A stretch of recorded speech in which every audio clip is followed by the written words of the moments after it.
हर हर महादेव सभी को। जय श्री हरि विष्णु। कार्तिक मास महात्म्य कथा अध्याय 7। नारद जी ने कहा, हे राजन, कार्तिक मास में व्रत करने वालों के नियमों को मैं संक्षेप में बतलाता हूँ, उसे आप सुनिए। व्रती को सब प्रकार के आमिष, मांस, उड़द, राई, खटाई तथा नशीली वस्तुओं का त्याग कर देना चाहिए।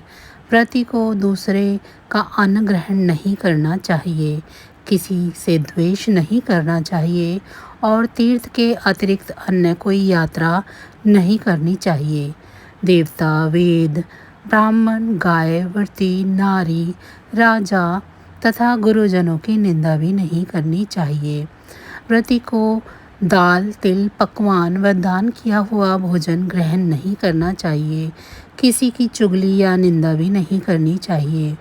किसी भी जीव का मांस नहीं छूना चाहिए। पान, कत्था, चूना, नींबू, मसूर, बासी तथा झूठे अन्न का प्रयोग नहीं करना चाहिए।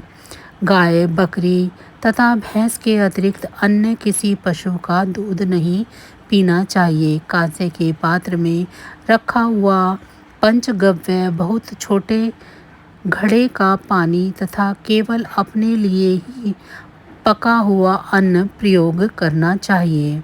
कार्तिक माह का व्रत करने वाले मनुष्य को सदैव ब्रह्मचर्य का पालन करना चाहिए। उसे धरती पर सोना चाहिए और दिन के चौथे पहर में केवल एक बार पत्तल पर भोजन करना चाहिए। व्रती कार्तिक माह में केवल नरक चतुर्दशी, जिसे छोटी दिवाली भी कहा जाता है, के दिन ही शरीर में तेल लगा सकते हैं। कार्तिक माह में व्रत करने वाले मनुष्य को सिंघाड़ा, प्याज, मट्ठा, गाजर, मूली, काशीफल, लौकी, तरबूज, इन वस्तुओं का प्रयोग बिल्कुल नहीं करना चाहिए। रजस्वला, चांडाल, पापी, मलेच्छ, पतित, व्रतहीन, ब्राह्मण द्रोही और नास्तिकों से बातचीत नहीं करनी चाहिए। भगवान विष्णु को प्रसन्न करने के लिए अपनी शक्ति के अनुसार चंद्रायण आदि का व्रत करना चाहिए और उपयुक्त नियमों का पालन करना चाहिए। व्रती को प्रतिपदा को कुमड़ा, द्वितीया को कटहल, तृतीया को तूरणी, स्त्री, चतुर्थी को मूली, पंचमी को बेल, षष्ठी को तरबूज, सप्तमी को आंवला, अष्टमी को नारियल, नवमी को मूली, दशमी को लौकी, एकादशी को परवल, द्वादशी को बेर, त्रयोदशी को मट्ठा, चतुर्दशी को गाजर तथा पूर्णिमा को शाक का प्रयोग नहीं करना चाहिए। रविवार को आंवला का प्रयोग नहीं करना चाहिए।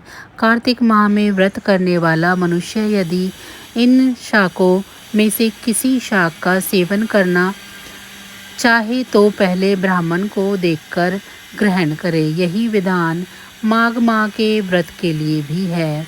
देवोत्थानी एकादशी में पहले कही गई विधि के अनुसार नित्य जागरण, गायन, वादन आदि करना चाहिए। इसको विधि पूर्वक करने वाले मनुष्य को देखकर यमदूत ऐसे भाग जाते हैं जैसे सिंह की गर्जना से हाथी भाग जाते हैं। कार्तिक माह का व्रत सभी व्रतों में श्रेष्ठ है। इसके अतिरिक्त जितने भी व्रत यज्ञ हैं वह हजारों की संख्या में किए जाने पर भी इसकी तुलना नहीं कर सकते, क्योंकि यज्ञ करने वाले मनुष्य को सीधा वैकुंठ की प्राप्ति होती है। जिस प्रकार राजा की रक्षा उसके अंगरक्षक करते हैं, उसी प्रकार कार्तिक माह का व्रत करने वाले की रक्षा भगवान विष्णु की आज्ञा से इंद्र आदि देवता करते हैं। व्रती मनुष्य जहाँ कहीं भी रहता है वहीं पर उसकी पूजा होती है, उसका यश फैलता है।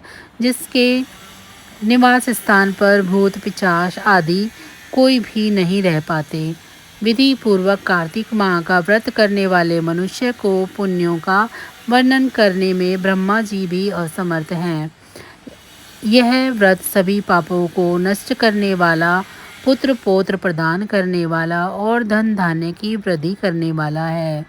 तो बस आज की जानकारी इतनी ही थी। फिर मिलेंगे हम आपको ऐसी ही किसी अन्य जानकारी के साथ अगली वीडियो में। तब तक अगर आपको मेरी ये जानकारी अच्छी लगी है तो वीडियो को लाइक करें। चैनल को अभी तक सब्सक्राइब नहीं किया है तो चैनल को सब्सक्राइब कर लें। भगवान विष्णु की कृपा दृष्टि आप सभी पर सदैव बनी रहे। आप सभी का बहुत बहुत धन्यवाद।